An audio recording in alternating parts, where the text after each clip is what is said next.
it proceeds like this. You see, we go back to our fundamental rhythm, which is sound and silence, or on and off.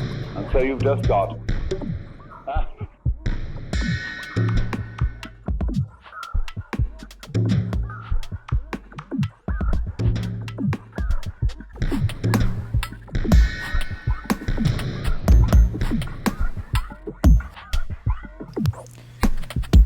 Hello, welcome to the Tap In Podcast. I'm your host, W.A.Ross. It's been a little bit since I've signed on to talk, but I just want to be really honest off the bat and say that I've personally been struggling a lot lately, and I've gone through some not so peaceful experiences within the last few months.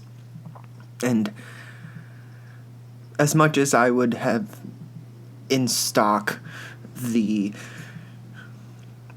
necessary understanding for getting past all of these things that one might consider traumatic,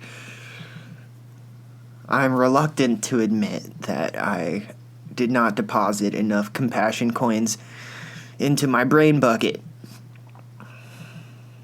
That being said, I truly feel as though coming forward with this honesty is probably the best thing to do, because honestly it kind of hurts to produce a podcast that has a more positive vibe to it that I would hope isn't just entertaining but in some way helping not just me but anybody who's listening. You know, a lot of the times I feel like some of us just don't feel like we have someone to talk to about these things, and it's kind of weird that I'm just saying these in the room alone to myself, but I know that it's a really long about way of me talking to the people that I hope to have a relationship with through my podcast in the long run. But I just want to get to the point, you know, like, how do we really deal with going home to our families for the holidays?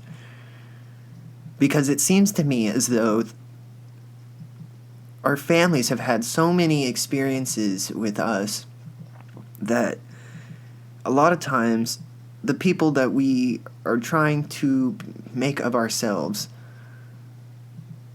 have a hard time remembering who we used to be as children or adolescent adults, young people. You know, when we're younger, it seems as though things were under the influence of a different mind.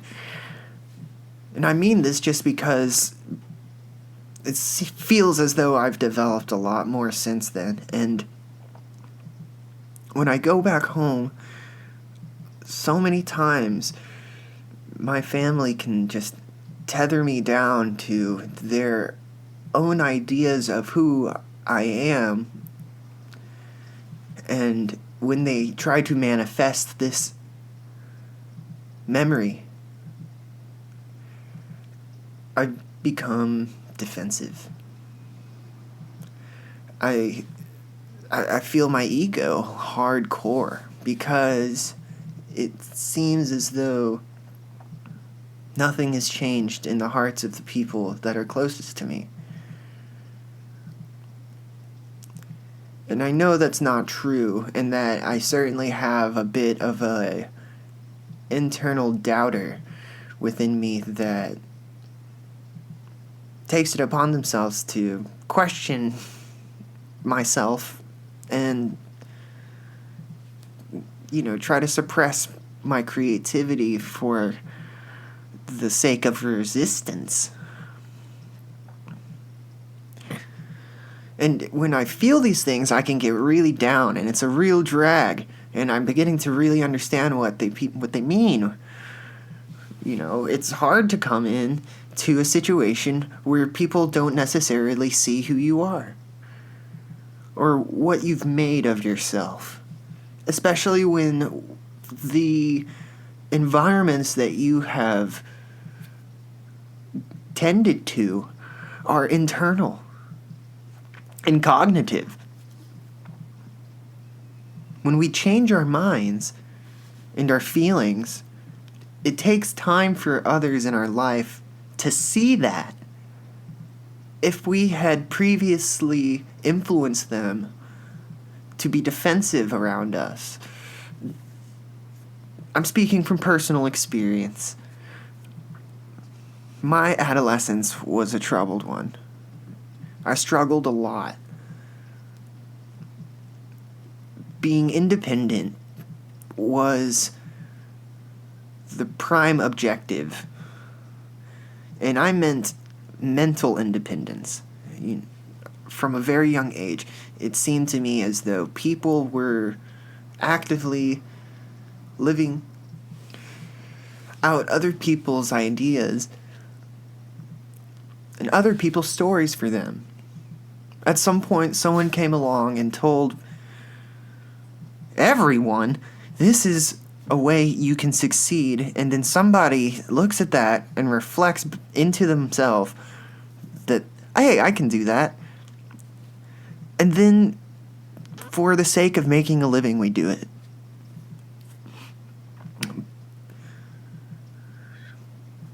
But these behaviors garnished a sort of betrayal to the true self, the individual and sovereign identity that people have called the soul, or the gut, right? Your gut feeling, or sometimes the God self. But this concept isn't for everybody. Like spicy food. Some people have really good ability to be comfortable within certain levels of awareness. And this isn't to shun any certain level, any bracket of consciousness is blessed and a blessing, because it takes those unique perspectives to really find the center of the moment. Because though everything's within the moment, everyone is a different person. And we become somewhat tied up into this idea of a person being their job, or a person being their success, or this idea of me being ultimately a configuration of my society. But I feel as though the imagination draws from a different place. This idea of tapping in, for me, this last couple of months has been my only savior. Finding ways to creatively be compassionate has been the dance and gymnastics of the last few moments.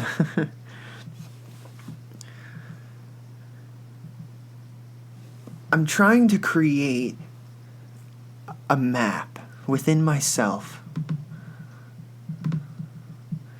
to, in a sort of way, guide my heart through these instances of violence, cruelty, brutality, depression, and grief. One of my friends recently passed away. His name was Ryan Zimmerman. The first time we met was at Sonic Bloom Music Festival. Backstage, he had helped Jason bring some crystals as an art install for the festival. And we sat and spoke lightly of the Grateful Dead and the culture based around it. In the following years, he would meet a woman that was the best friend of my girlfriend in love, Kara Bishop. Through this connection, I was able to meet a person that seems to unconditionally love me. And I say seems because I, at times, have found it hard to accept somebody else's gift in such girth. My appreciation for this man and his partner is immense and greatly appreciated.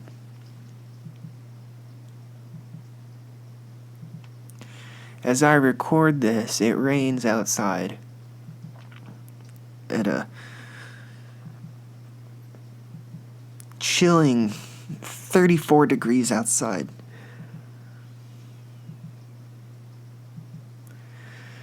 This gloom has a great significance in the setting of my heart.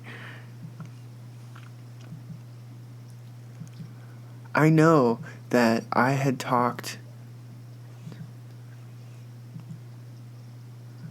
in the past about creative compassion.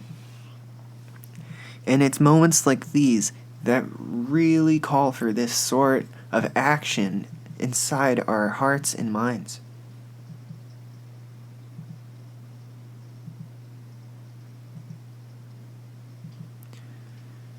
It's with a great love in my heart that I hope to produce a piece of crucial information for the future and for now within this podcast, within this platform, for people who might have something to say to the condition that they might be trying to escape, whether it be addiction, death, depression, anger, injustice. The list goes on. These things are out there. As we perceive them, they become real. And when we hold ideas that might weigh negatively on the scale of our hearts, and I mean really hold them inside at the risk of resenting. And this is where the bravery comes in. But at the risk of resenting, we take in these negatively charged concepts and really look at them from our perspective and other perspectives. We illuminate the struggles. Suddenly, our problems become the problems of the world.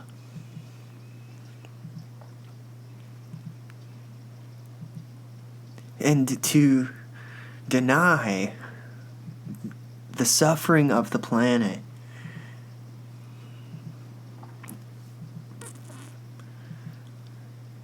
is, it's pretty self-explanatory, isn't it? It's to avoid a crucial part that each person plays in the inertia of a healing wave that's flushing through the hearts of people in Austin, in Denver, in New York, in California, in Montana, New Mexico, Arizona, Florida, Louisiana, Wisconsin, Virginia, Pennsylvania, Rhode Island, Illinois, Idaho, New Mexico, Nevada, Maine, and Georgia, South Carolina, North Carolina, Tennessee, Virginia, West Virginia, and the District of Columbia. It's happening all over the world, and Alaska and Hawaii. But the fact is that this, and it's not unlike the internet, because it's this branched out, interwoven harp of strings that have connected people at the heart. This happens in many ways, and it's not unlike when you go to church. When you go to church and everybody's there singing or listening to the preacher is actively opening his heart and emitting a sort of energy, not unlike light, into the crowd, and people who are open to this receive it and give their attention back, and this creates an imaginary bond. But the imaginary bond has a weight to it.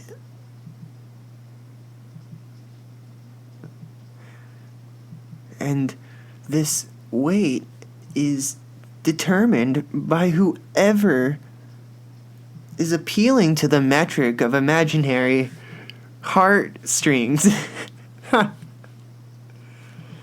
Anybody who wants to think about the connections of people on the planet gets to make up the rules about the connections on the planet. But, you know, at the risk of sounding like a total ass,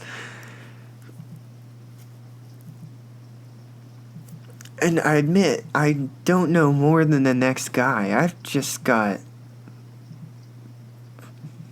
nothing better to do.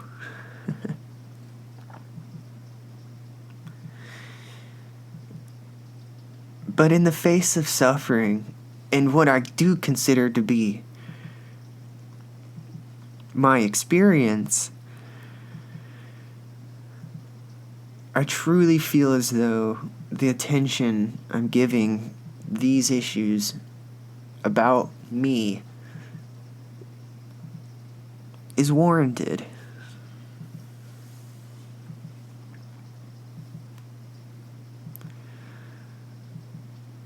I've noticed recently that when I'm in transition, literally from one setting to another, I lose my shit.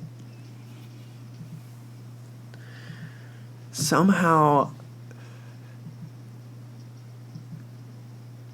it's probably because I'm introverted in a lot of ways, but when I have to move, like literally move from one house to another, I just become unruly, and I was very difficult to get along with, and was very defensive and cruel at times for my lack of compassion.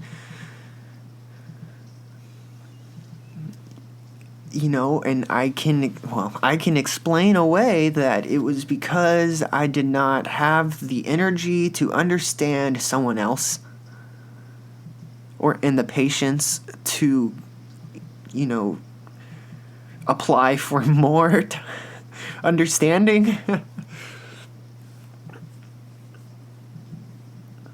And, well, for this, I am sorry. I truly, from the deepest part of my soul, I'm less sorry but thankful that I have people in my life who are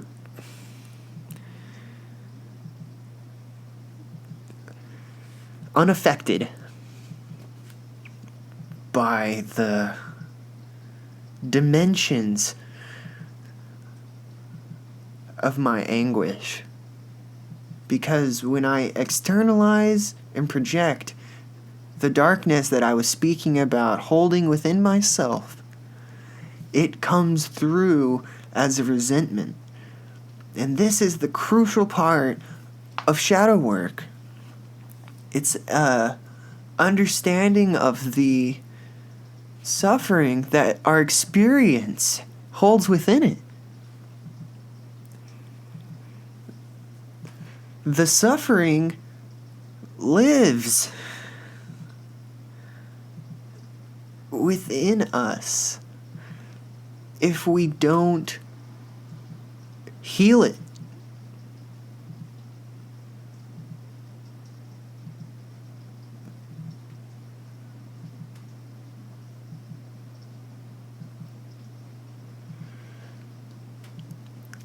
And there are ways of letting rain wash through your heart and your hips and your shoulders and your groin, wherever you hold your stress.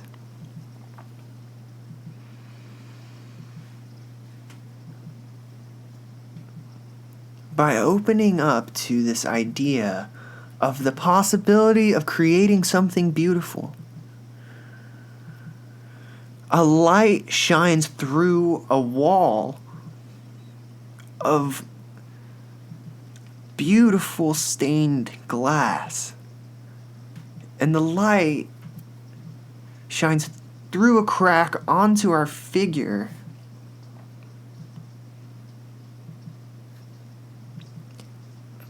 But behind us, it illuminates a long, distorted shadow. Not unlike Peter Pan.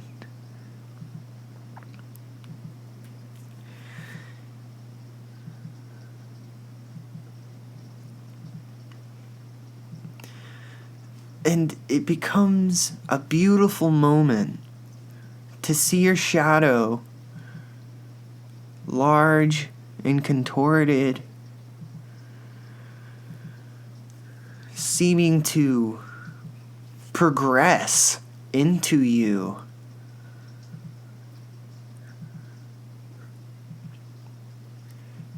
It is a beautiful moment when you identify that, but look forward and see that it is you who's witnessing the beautiful mirage of the stained glass that is our memory, really. This idea of our witnessing the unfolding realm. The beauty of the moment is that a instantaneous creativity ignited in the past. And it's still happening now, in the cusp of our awake decision to be the creation.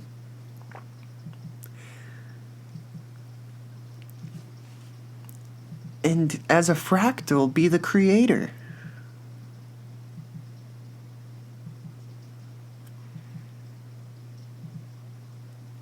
In creating a sort of imaginative heartstring with the creation.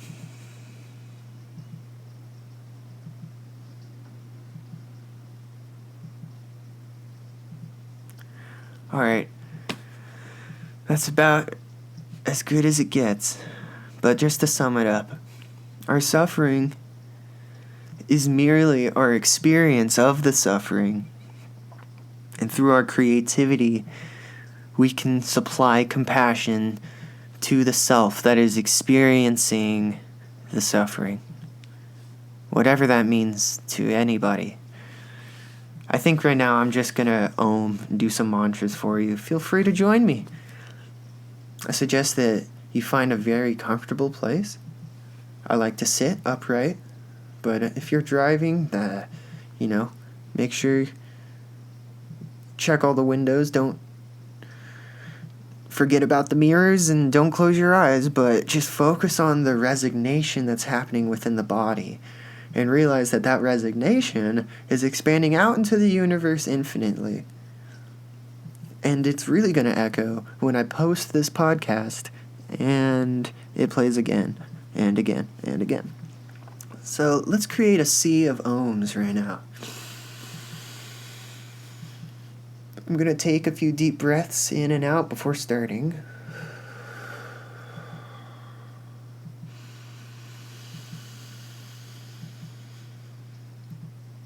And if anybody comes into your heart or your mind, just imagine them ohming with you and with us. Last deep breath.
Alright, that last one was the pronunciation of the Tap In project.